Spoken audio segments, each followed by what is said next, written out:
manfaat dari TGM itu adalah adanya perbaikan mutu, ya. Di mana eh, kita bisa memperbaiki posisi persaingan, harga yang lebih tinggi, dan meningkatkan pangsa pasar. Sehingga apa? Sehingga meningkatkan penghasilan. Ketika sudah meningkatkan penghasilan, maka akan meningkatkan laba. Ya. Jadi ketika produk itu, ya, produk karena ada kan produk yang mahal tetapi juga laris di pasaran. Itu pun juga ada. Ya. Karena memang pangsa pasarnya itu menginginkan hal yang seperti itu. Sama halnya ketika kita pengen meningkatkan keluaran yang bebas dari kerusakan, mengurangi biaya operasional, dan meningkatkan laba. Nah, jadi ada dua unsur nih di sini. Yang pertama adalah bagaimana meningkatkan penghasilan. Yang kedua adalah bagaimana mengurangi biaya operasi. Nah, itu dua-duanya adalah upaya untuk meningkatkan laba. Jadi percuma ketika kita hemat banget tetapi penghasilannya kecil. Alangkah lebih baiknya ketika penghasilan besar dan pengeluaran itu cenderung lebih kecil. Nah, seperti itu. Jadi bagaimana prosesnya itu efektif dan penghasilannya itu cenderung lebih besar. Nah, jadi harapannya dengan adanya TGM ini itu adanya perbaikan mutu sehingga penghasilannya meningkat dan mengurangi biaya operasional di mana keduanya itu mampu meningkatkan laba perusahaan. Seperti itu. Ya. Langkah-langkah TGM ini ada 11 cara. Ya. Yang pertama adalah komitmen CEO atau pimpinan. Yang kedua adalah diklat untuk top management. Yang ketiga adalah membentuk steering committee. Yang keempat adalah menerapkan visi, misi, dan prinsip-prinsip. Yang kelima adalah membuat diagram alit proses-proses di perusahaan. Yang keenam, fokus pada konsumen eksternal dan lakukan survei. Yang ketujuh, anggap karyawan sebagai pelanggan internal. Yang kedelapan, buat program pelatihan mutu untuk karyawan. Yang kesembilan, bentuk tim perbaikan mutu.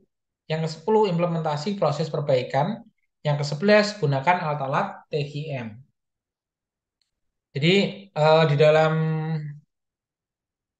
proses-proses TGM ini, ya, adanya komitmen CEO atau pimpinan itu pun tidak hanya menentukan tujuan saja. Jadi pengen menjadi perusahaan yang multi level, multinasional atau internasional. Tapi mereka juga harus terlibat adanya diklat untuk tim manajemen dan lain sebagainya. Ya. Unsur TGM atau bone itu adalah strategi nilai pelanggan, itu manfaat yang diperoleh pelanggan, produk dan pelayanan, sistem organisasional, penyedia nilai bagi pelanggan, ya, proses arus informasi, pengambilan dan juga pengambilan keputusan. Sehingga apa? Sehingga adanya perbaikan kualitas berkelanjutan yang diperlukan untuk menghadapi lingkungan yang selalu berubah, terutama selera pelanggan. Hmm.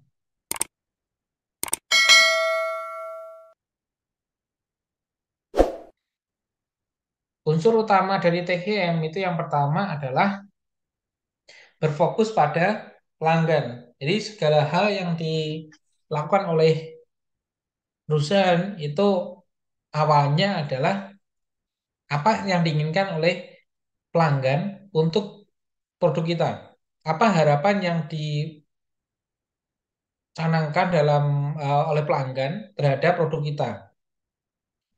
Sehingga apa? Sehingga akan muncul yang namanya obsesi terhadap mutu. Ya. Jadi ketika kita berfokus pada pelanggan, nah, maka kita akan memperbaiki mutu yang sesuai dengan keinginan dari pelanggan. Ya, kita benar-benar menyediakan mutu yang pas dengan pelanggan.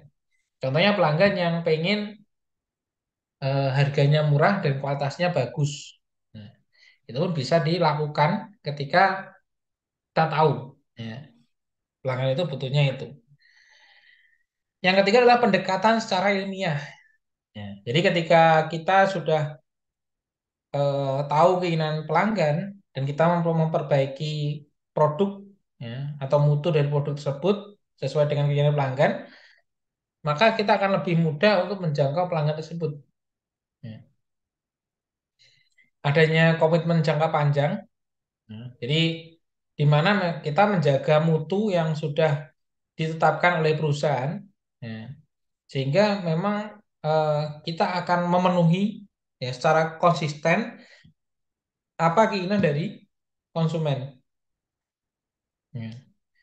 Yang kelima adalah adanya kerjasama tim. Ya.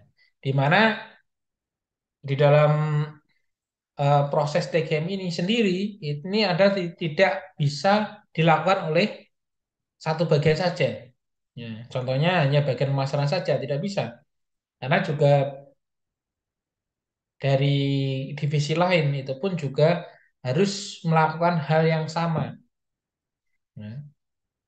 Jadi eh, pekerjaannya berbeda, tetapi tujuannya harus sama. Berikutnya adalah perbaikan sistem yang berkesinambungan. Ya, jadi TGM ini sendiri ini berprinsip dari adanya Kaizen, ya, di mana adanya perbaikan secara berkesinambungan di semua lini, di semua aspek. Ya, jadi tidak hanya bagian tertentu, tapi adalah keseluruhan aspek. Bagaimana karyawan itu dituntut untuk melakukan perubahan-perubahan kecil, perubahan kecil tetapi berkelanjutan. Coba bayangkan ketika teman-teman melakukan perubahan, contohnya target perubahan sehari satu perubahan. Ya. Maka ketika kita lihat di satu bulan itu pun minimal ada 25 perubahan. Meskipun itu kecil, tetapi itu berkelanjutan dan terus-menerus. Nah, bayangkan ketika setahun, setahun sudah ada eh, 300 perubahan. Ya, kan? Berikutnya adalah pendidikan dan latihan.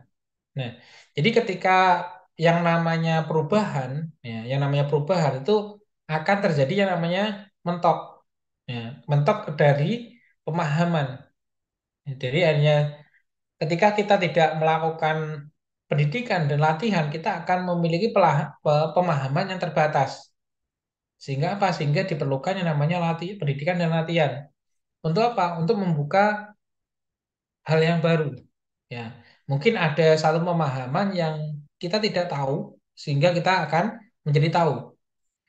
Ada ada hal yang belum kita paham, lalu kita paham, memahaminya.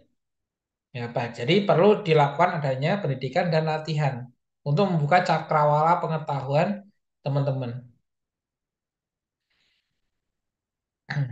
Yang berikutnya adalah kebebasan yang terkendali. Ya. Jadi prinsip dari TGM itu ini sendiri itu adalah bagaimana karyawan itu diberikan kebebasan yang banyak. Jadi mereka bebas untuk melakukan pekerjaan, tetapi dalam satuan dalam misi untuk mencapai target.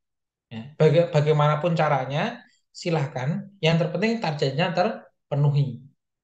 Mana hal yang mungkin bisa mencapai atau proses yang berbeda, tapi mampu lebih baik dalam proses yang ditentukan dalam SOP-nya. Nah, contohnya seperti itu.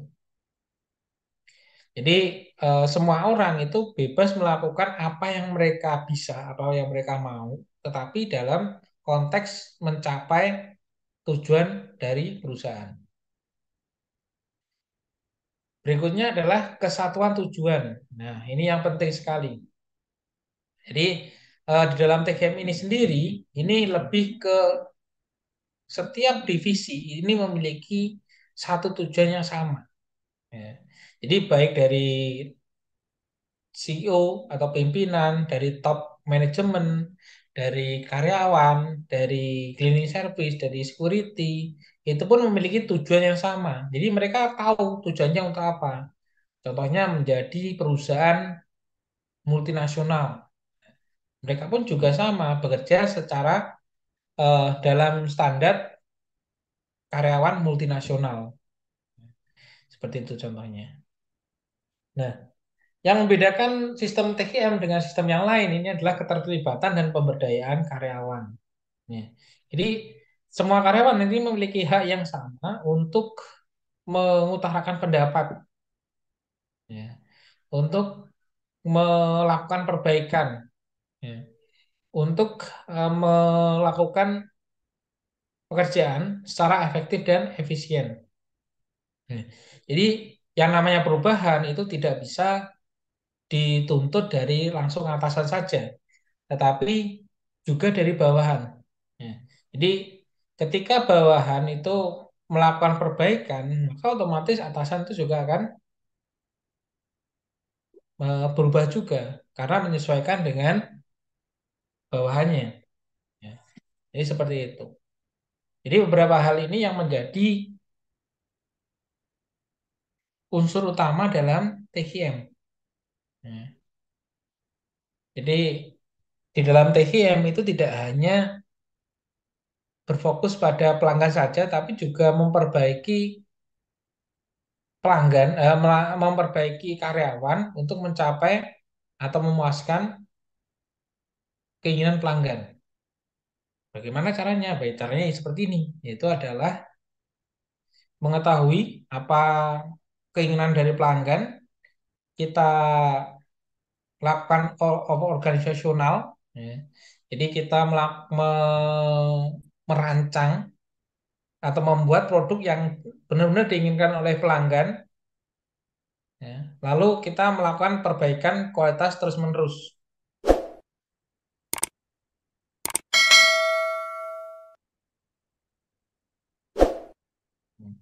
Seperti itu. Jadi lebih seperti itu teman-teman. Dari sini ada yang ditanyakan tentang CGM.